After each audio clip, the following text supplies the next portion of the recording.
Hey, Dexter Longak here.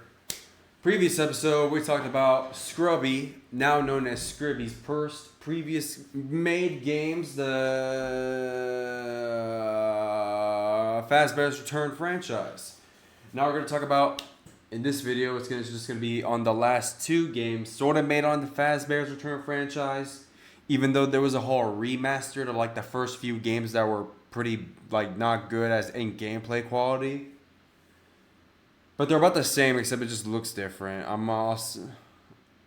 But right now we're gonna talk about the Seashift at Austin's, the first one and the second one. So these are made right after the Fazbear's Return games ended, and honestly, this is when the developer started to get a grasp on having some having a pretty good quality on the games. So the Seashift of Austin's 1 is the first ever take on the higher quality, and the game is not bad. It could be boring, like to actual like people who would see this and are wondering if it's like any good, as in like entertaining. So I'll say that yeah, it's pretty boring, and there is a phone call that I've heard that says to not block the door on camera 1.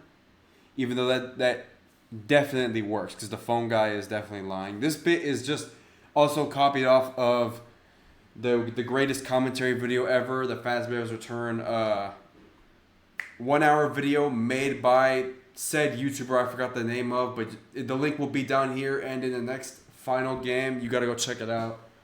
It's a great video. Like honestly, if I could make a greatest commentary video ever, I would make it on that guy and shout him out.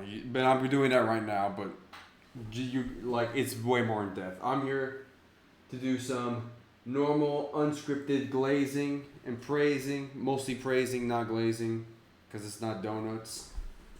I like the style of this game. One thing that took me off guard was I thought the main character Austin, I thought it was a crocodile or an alligator, like an alligator. But apparently it's a freaking T-Rex, which just makes it a lot cooler and amazing. The game looks pretty interesting, and the little side door pieces that you can flick remind me a lot of that other game Jolly, which I'll be talking about later. But yeah, other than that, I think it's pretty cool. I like my favorite color is like green, so it's a green aesthetic, and it's pretty nice. Not much else to say on that. All around a pretty chill experience. Let's get on to the second game. This is going to be a shorter segment, but just as good. It's a very interesting game. One thing I don't remember, but I don't remember what it was called, but like a concept of a gameplay in, I think the Seashift at Austin's 2 pioneered before another game, Five Nights at Freddy's McDonald's Mac Tonight.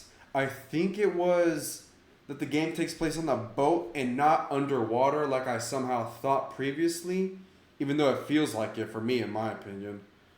But it's still cool either way. The title screen in this game is really amazing, and I really like the lightning and the silhouette with the creepy atmosphere and the cool little fonts of Seashift Austin's 2.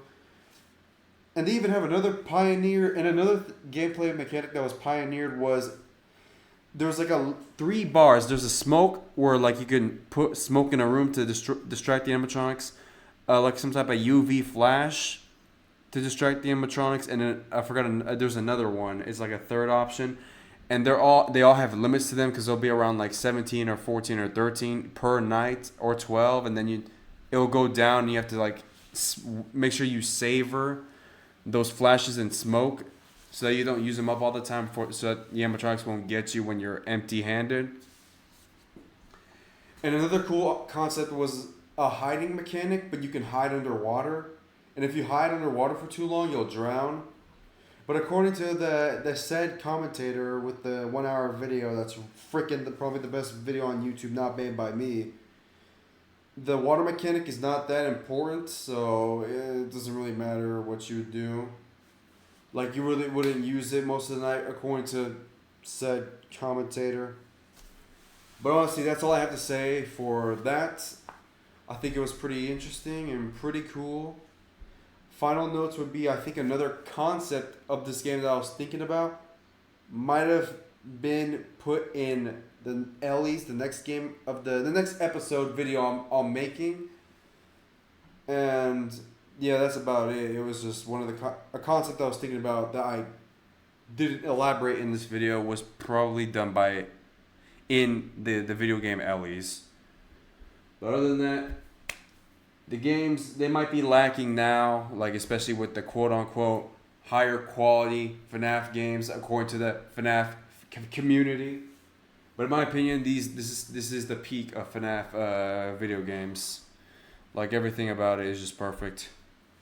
And it will always have a special place in my heart. That's all I have to say. I don't want to. This video's already like 6 minutes long. I'm gonna get out of here. Stay tuned for next episode.